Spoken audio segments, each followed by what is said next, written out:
Hi everyone, today we will talk about how to fix or how to solve TikTok live wallpaper not working. To know how to fix or how to solve TikTok live wallpaper not working, you should just go to settings like this. We will click.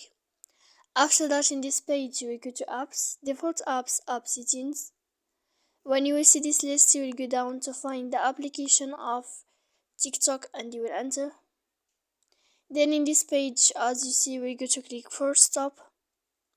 When you will end this, you will enter to storage. After that, in this page, you will click clear cache.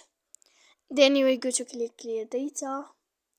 And when you will end all this stuff, as you see, you can turn off your Wi-Fi.